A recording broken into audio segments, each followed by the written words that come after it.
need some help getting started? No, Father.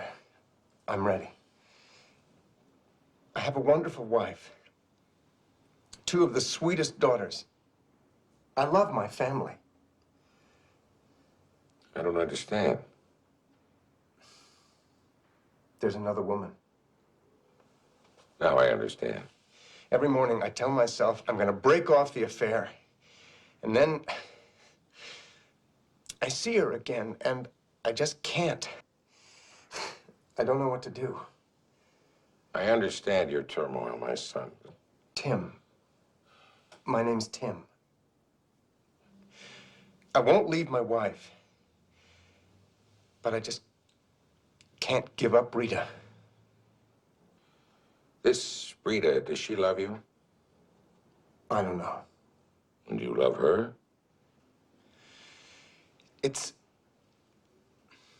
I can't get her out of my mind.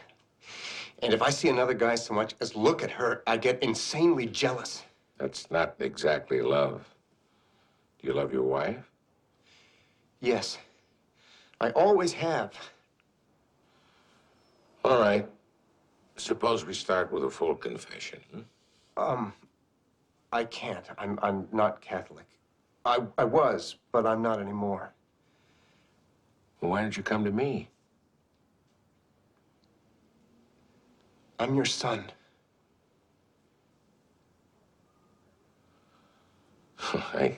I realize how confused you must be, but... My mother was Mary Ellen Connell.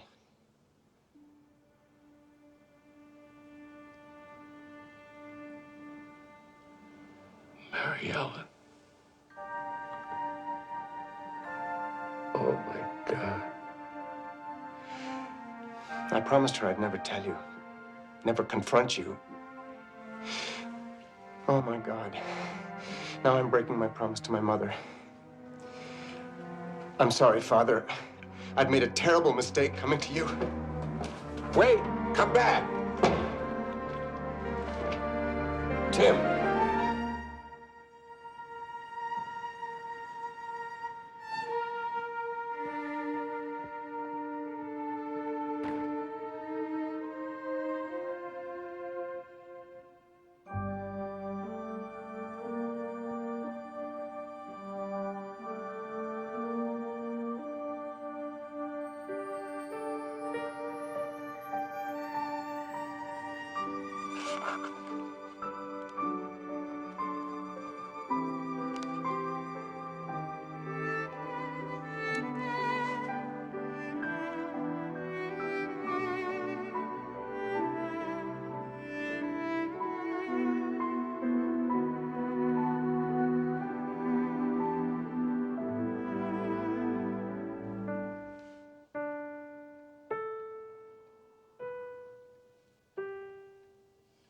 Something bothering you, Frank?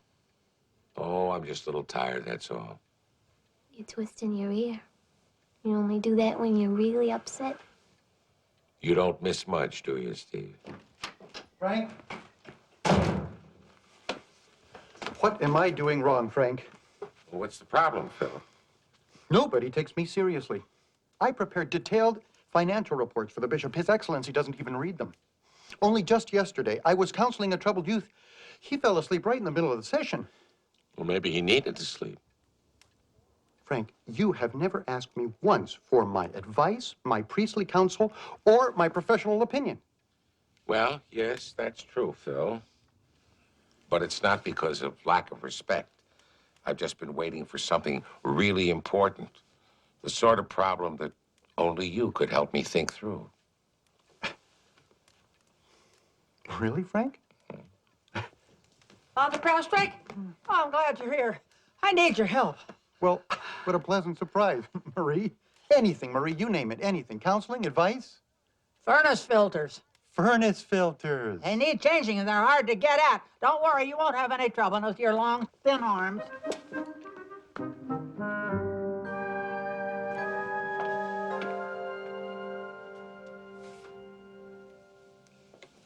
Did you see Cammie's artwork? The preschool teacher says she's another Van Gogh. I don't know whether to enroll her in art class or take her directly to therapy. You're a million miles away again.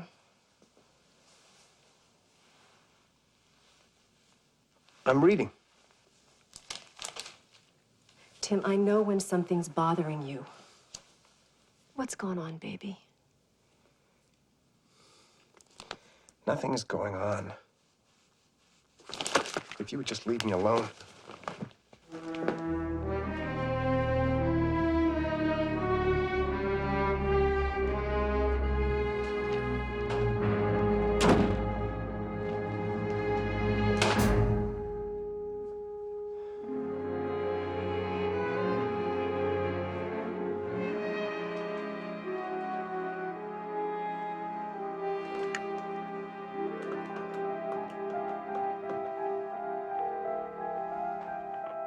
Hi, it's Rita. I'm not here right now, but if you leave your name and number, I'll get back to you. Bye. Rita, where are you? Why did you stand me up?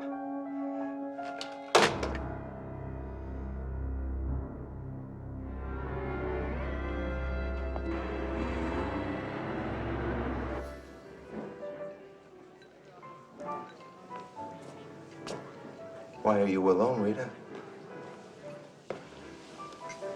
Why are you alone? I thought you were seeing him tonight. Get someone else. I'm fed up, Malone. But honey, I'm depending on you. You got this guy hooked. All you gotta do is reel him in. It's not that simple. Tim's sweet and so guilt-ridden. Last time he left, I cried. Poor baby. I quit, Mike. I can't do it anymore. Trust me, Rita. You don't want to quit me. Am I making myself clear, babe?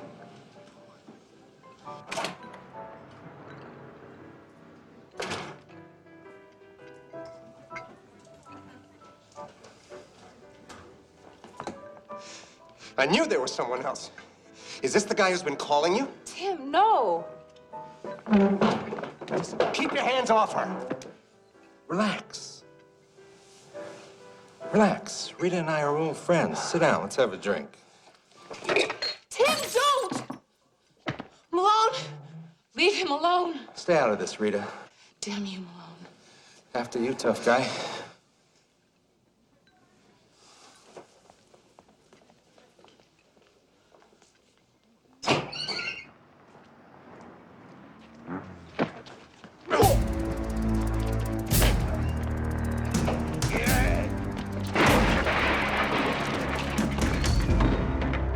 Garbage.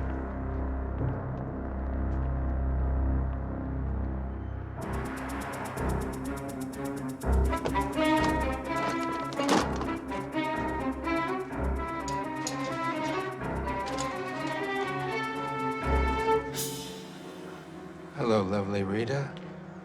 Malone, You're making a big mistake, Rita. what are you talking about? You fell for him. My best angler, and you fell for him. Hook, line, and sinker. You let me down, Rita. Mike?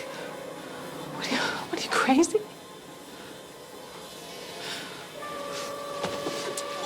Let me go!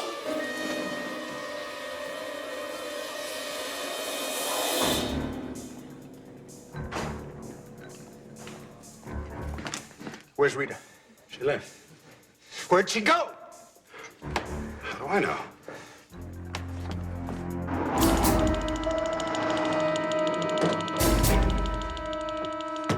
Rita? Come on, Rita, I know you're in there.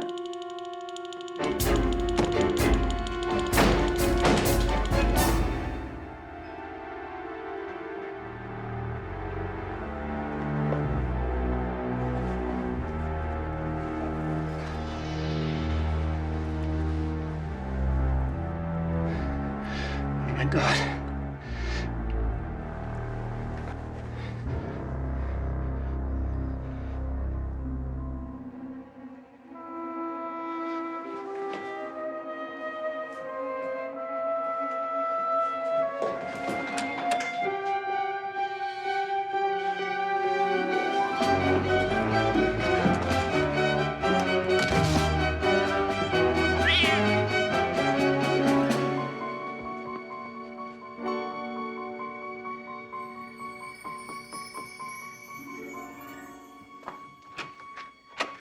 Evening, ma'am.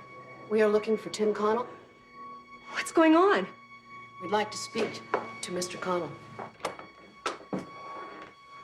Mr. Connell? Mr. Connell, when was the last time you saw Rita Winters? Rita Winters, I must have seen her at work today. A bartender at a club insists that you were with her earlier tonight. Could we talk about this somewhere else, please? Sure.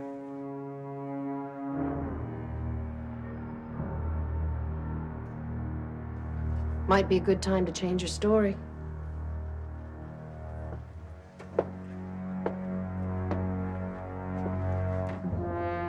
Rita's neighbor saw you running away.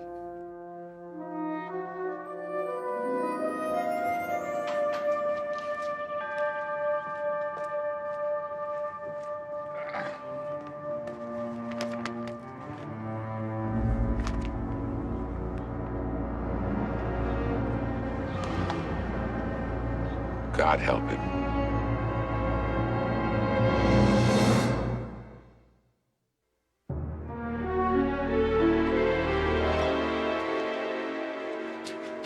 Tim. Father, I didn't kill Rita. I swear it. I couldn't. I believe you. And I'll do whatever I can to help. Thank you. What I told you yesterday, it shocked you, I know. I'm sorry. Oh, don't be. It took courage for you to approach me. I promised my mother I'd never tell you.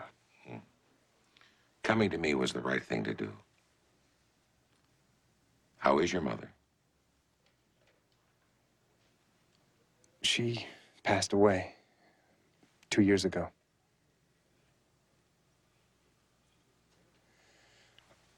She was ill for a long time. She never complained once. She wouldn't. She had great strength. Did she ever marry? No. Why? She was such a wonderful woman. She only loved one man. She never stopped loving you, Father.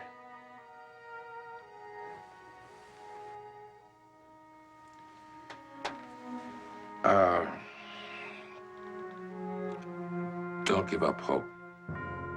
Just let me see what I can do.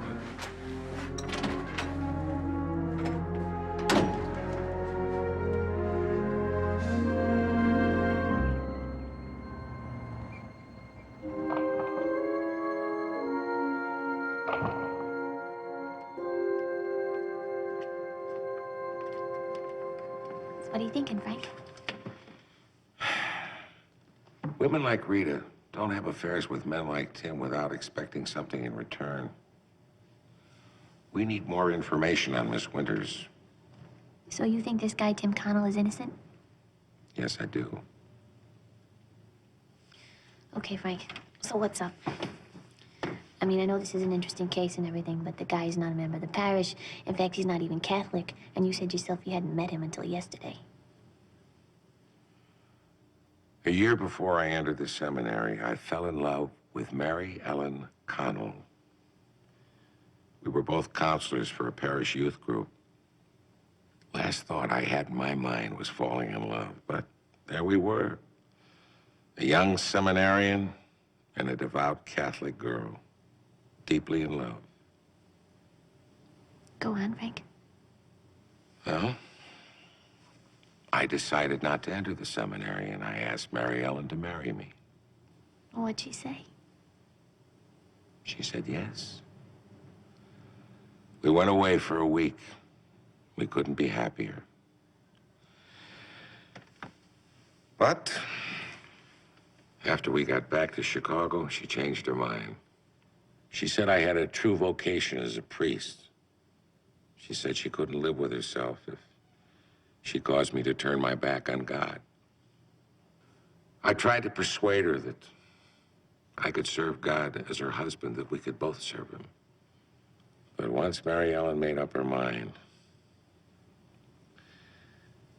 well, a few weeks later, I entered the seminary. And after a while, I knew she was right. I had a vocation. You never saw her again? No. I had a chance to, but every time I thought about seeing her, I'd become afraid. Afraid of what? I don't know. Maybe my feelings, maybe hers. Mary Ellen Connell. So then Tim is her son. And mine, too. Oh, Frank. So sad. So sad for everybody.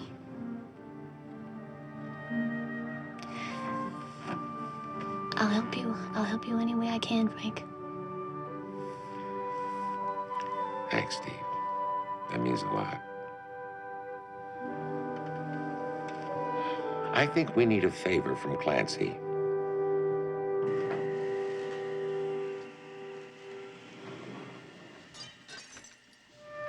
Sounds like we're not the only ones interested in Rita. Police! Open up! Stay back.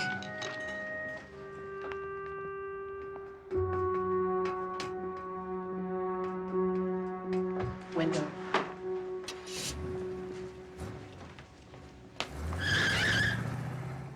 Red sports car. We must have surprised him. Well, my guess is he was looking for something personal. How do you know, Frank? Well, the furniture's been moved around, but none of the drawers are open. Maybe he lost something in his struggle with Rita. Like what? Well, you're the detective. Could have fooled me. Let's hope we scared him off before he found it.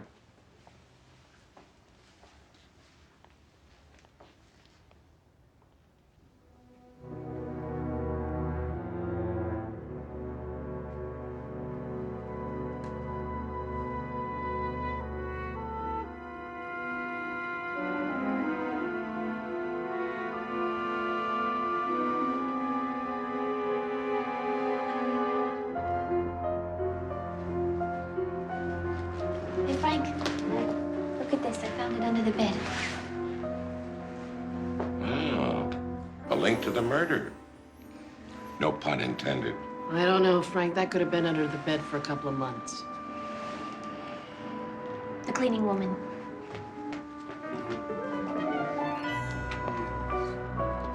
So the cleaning woman swears there was nothing under the bed when she finished. And if she didn't finish until 9:30, and Tim was seen running away before 10. So that cufflink has got to belong to the killer. Turn around. What are you doing? Oh, just an idea.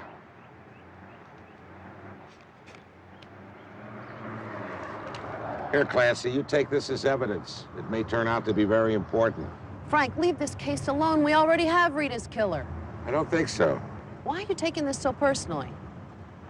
Clancy, please. Come on, Clancy. He wouldn't ask if it wasn't important. All right. I'll take the cufflink.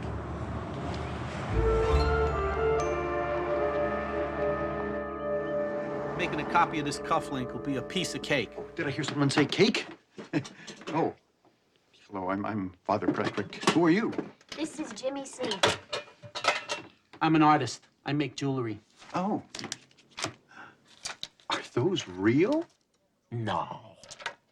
You think all of those society hens wear their real stuff to the charity ball? They wear paste. The real stuff stays home in the safe. But my work is so good that even security guys think it's real. This should be easy. Shouldn't take more than 2 hours. Oh, that's wonderful, Jimmy. How many are staying for dinner? What's on the menu, babe? Stuffed peppers. Beef or pork? Beef. Potatoes? Rice. Of course. Here it's probably converted rice, huh? Sorry, Padre. You got yourself a customer, babe. This is my lucky day. You know, if you want my opinion about those stuffed peppers... I don't. You see, Frank?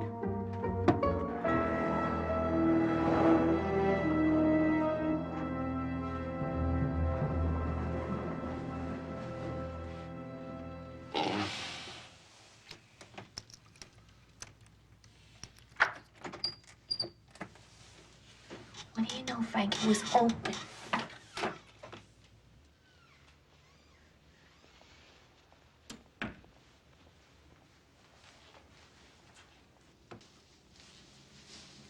Do you really think he'll come back, Frank? He has no choice. His cufflink is a clue. He's going to want to recover it before somebody else finds it. Now we've got this fake cufflink with Jimmy C's mark on it. When the killer comes back to get it, it's gonna prove to the cops that he's the guy. Well, it ought to. Hey, it looks like he's ahead of schedule.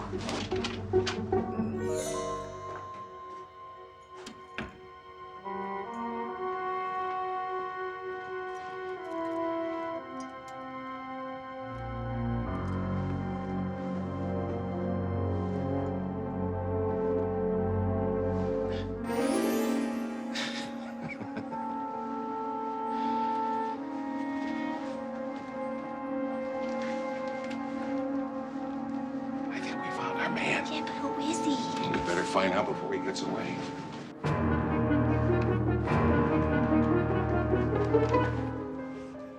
He's getting into the elevator, Frank.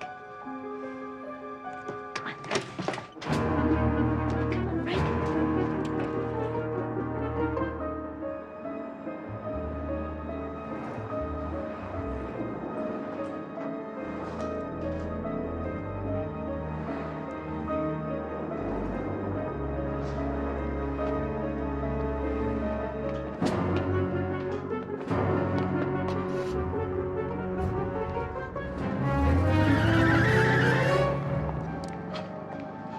Is he gone? But I got his license. Oh, that's wonderful, Steve. It looks like our plan worked. So far, Frank.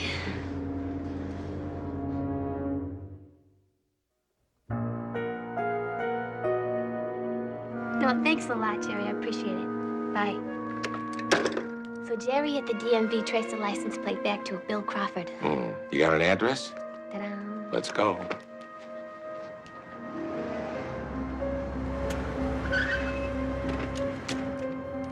This is the address you got? Yep. Here, hold this. You better stay here, Frank. I don't think anybody inside's gonna want to talk to a priest.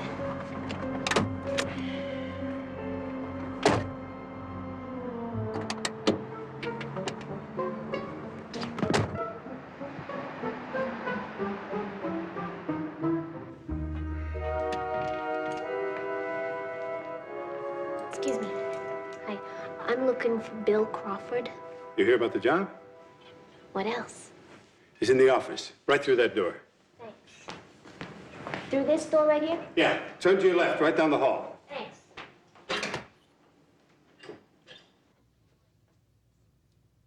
I don't like this, Malone. Particularly when they can trace you to me. What if somebody saw you? Nobody saw me. Besides, they think Connell did it. You better hope not. What happened to this big score you were supposed to bring me? I'm mapping it out. You mean you got no idea? Will you relax? Just get somebody else from their office. You give me the dough to set this up, I expect a return. I'm not a good loser. Neither am I. I'll see you later.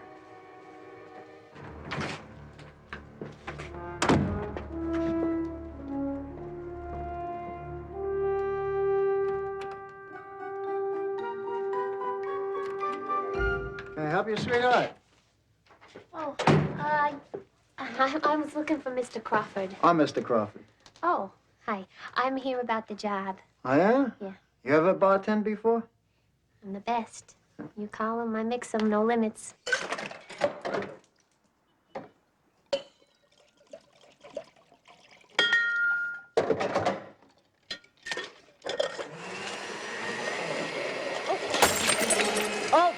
Okay. That's it. That's it. See ya. Go on, get out.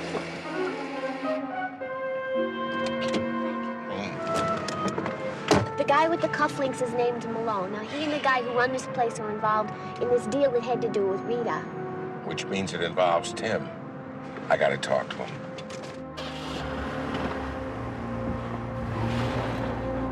I met her at the office 3 months ago when she started working there. She was from Detroit.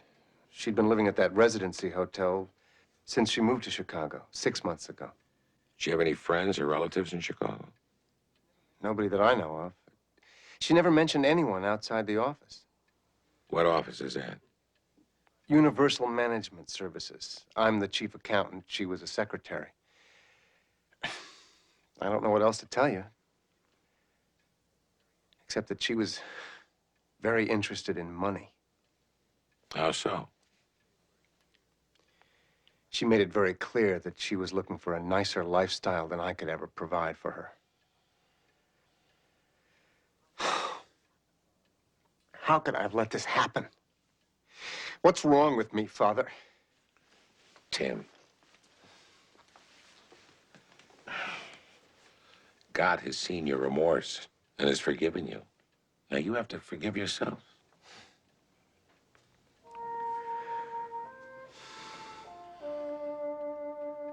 I hope you can forgive me for any pain I may have caused your mother, and for allowing you to grow up without a father.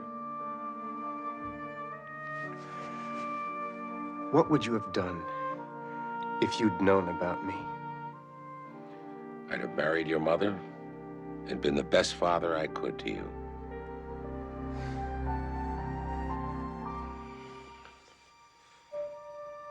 Do you like baseball? I don't like baseball. I love baseball. What a coincidence. I went back to the apartment and found this notebook and Rita's things. Do you know you two twist your ears exactly the same way?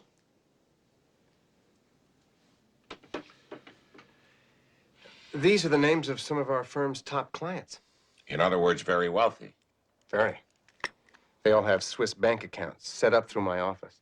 And how do these clients gain access to the money in their accounts? It's really quite simple. We have a system of secret access numbers, and they're stored on a computer disk.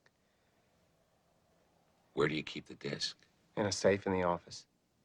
And who's got the combination?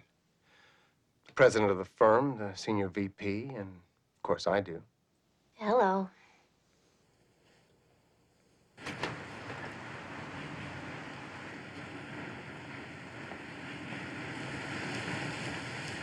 Mike Malone. Do I know you?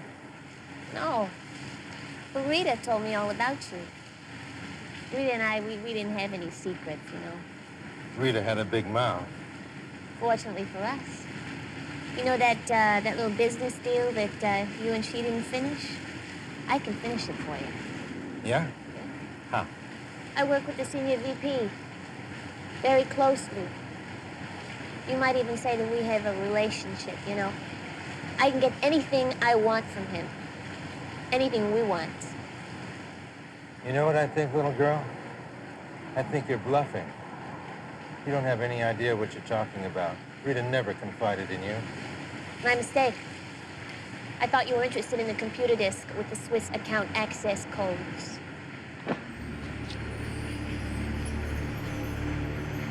Do I detect an interest? Oh, I'm interested, little girl. But let me warn you. People who think they can play games with me pay a very high price for that mistake. So if you're not playing straight, I'll send you the bill. Understand? Why would a little girl like me lie to a big, strong man like you?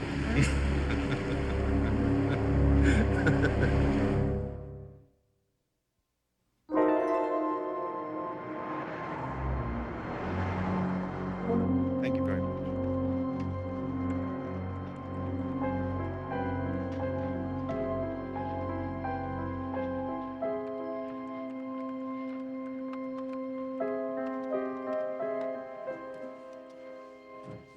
It's just like Tim said, Frank. That's Bates' office. Bates is at lunch. His secretary leaves at 1 o'clock, which means that we've got between 5 and 10 minutes until Bates gets 5 back. or 10, that's all.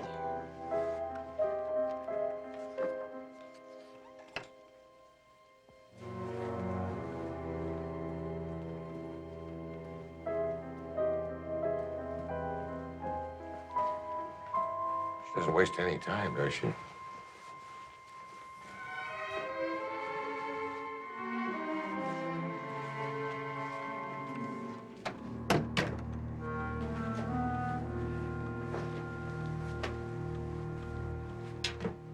50. Shouldn't that be longer? Frank, this is what the well-dressed businesswoman of today is wearing. Well, okay, if you say so. I'm ready. Good luck. I'm gonna be outside. Yeah.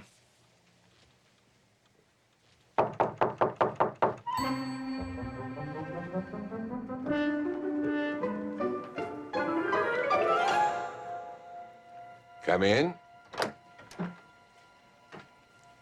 Oh, excuse me. Dwayne Bates, this is Mr. Mike Malone. Mr. Malone, pleased to meet you. Mr. Bates, my pleasure.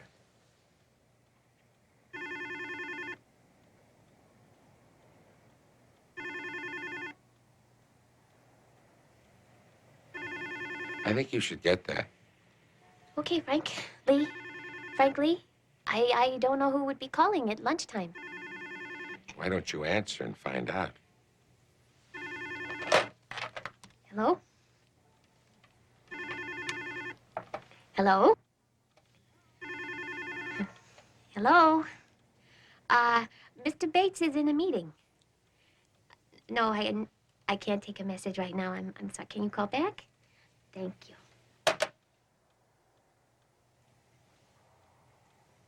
We'd like to talk business. Oh, right, Frank. Lee. Frank Lee? Business talk bores me.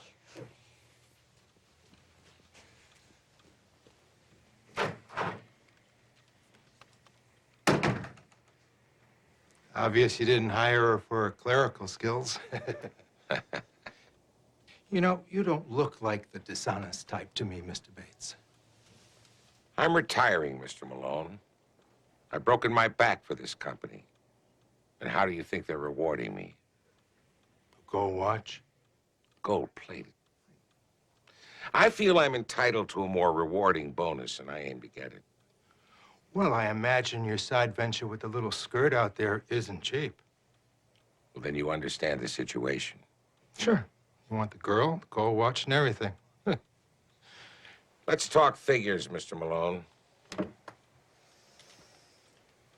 In exchange for the computer disk, I want 50% for my cut. 50%? You're crazy. Oh, good. You're finished. Mr. Bates, your 105 to 110 is going to be here any minute. We're definitely finished. Seems like your boss is not interested in keeping you in diamonds and minks. Is that right, honey bunny? We don't have time for your games, Cupcake. Okay, here's the deal. 50 grand now, and then $1 million for my end. You get one access number. One? I sell all 5 at once. The bank authorities will figure out what happened, and they'll trace the theft back to me. There's $22 million in the account I'm selling you. I'm charging you less than 5%. Take it or leave it. It's the best offer you're going to get, Mr. Malone. Don't pass it up. All right. It's a deal. Good. I'll deliver the disc to your house. I'll take the disc. Now.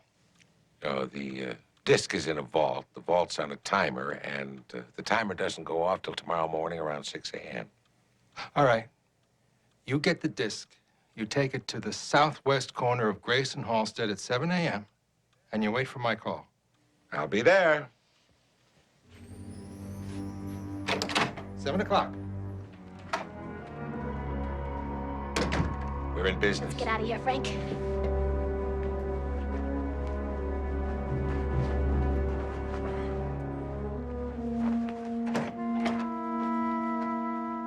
What's going on here? What are you doing in my office? Oh, I'm Father Dowling, and this is Sister Stephanie. We're collecting for St. Michael's Church. I'm sorry, but I'm a Methodist. Oh, don't apologize. You people sing so well. Good day, sir.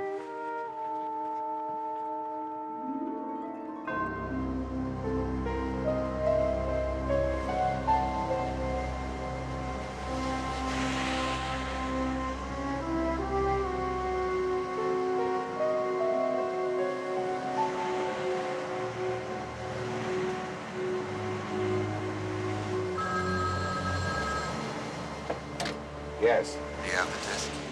Right here in my hand. Excellent.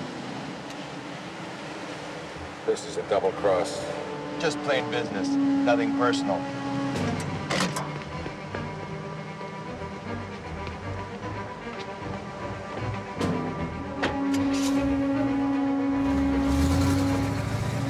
Follow him. Fasten your seatbelt, Frank.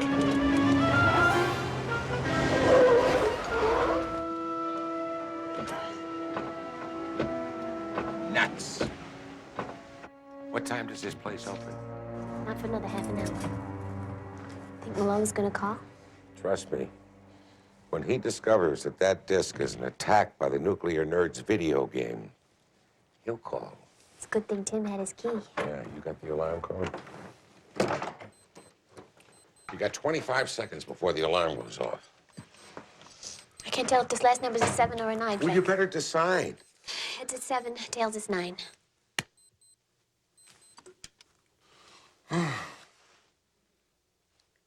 That's a two-headed coin. You never know when it's gonna come in handy. Oh, come on.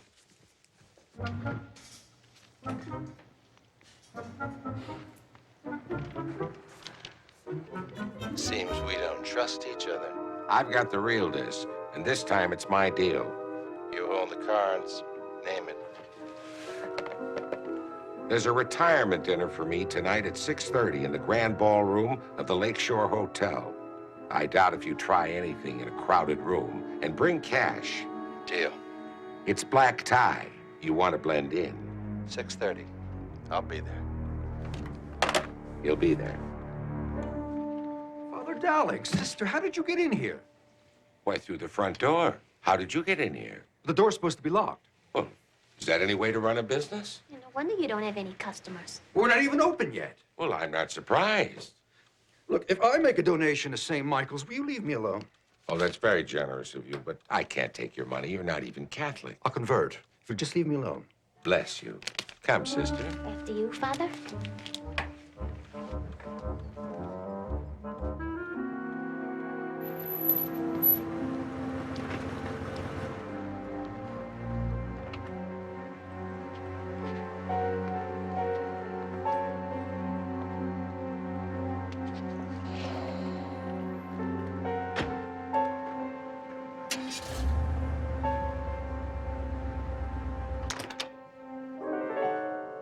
Glad you could join the party, Mr. Malone. What party? There's nobody here but you. What are you wearing that collar for? Oh, one question at a time. It's a retirement party, Mr. Malone. Your retirement. And the guest list is almost complete. I don't like games. Where's the disc? Oh, I don't have the disc. No, if I had taken the disc, that would be stealing, and I wouldn't steal because, as you see, I'm a priest. And I'm a nun. What do you take me for? Well, for a start, a sharp dresser, but I knew that. I knew when I said black tie that you'd be in this with those cufflinks. So what? So one of those cufflinks is a fake, a duplicate, like the one you left at Rita Winter's apartment the night you killed her. Well, if you look on the back, I think you'll find the initials of the artist who made it.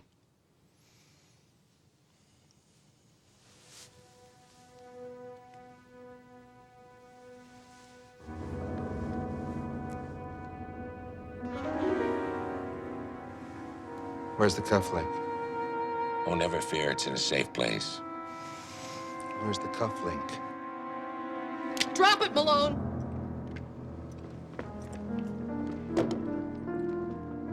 Now all the guests have arrived.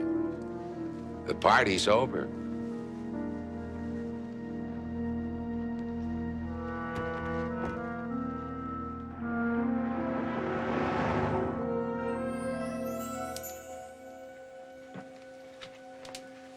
You all right?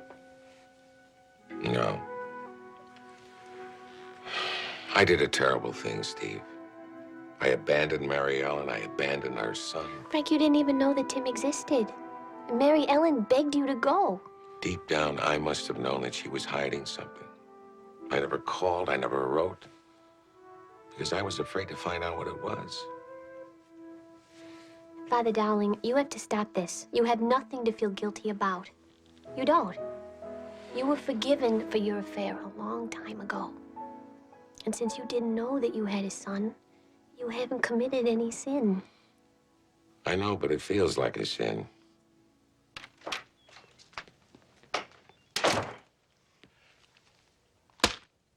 Phil, what's the matter? I told the paperboy to throw the newspaper on the porch. I just had to fish it out of the hedge. I don't even get any respect from the pre-adolescent crowd. Phil, No, Father Dowling, don't worry about me. Us Prestwicks are a strong people. Maybe it's the way I dress. Phil. I wonder if you'd do me a favor. A favor? Anything, Frank. Father, will you hear my confession? Of course, Frank.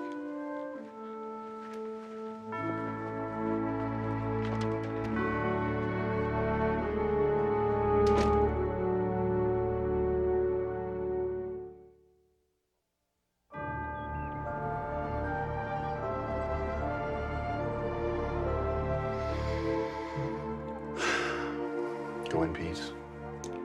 Thank you, Father.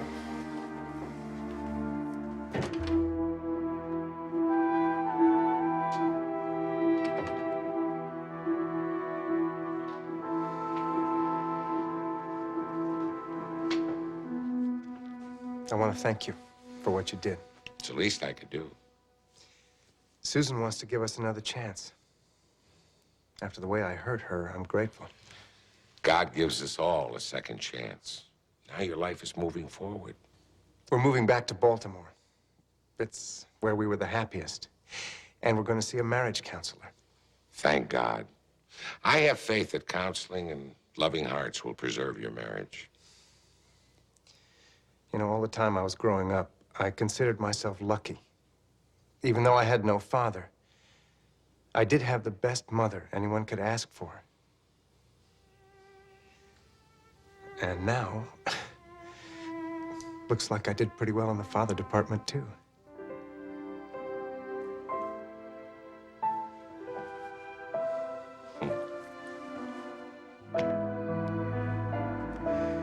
I miss Mom. I miss her so much. So do I.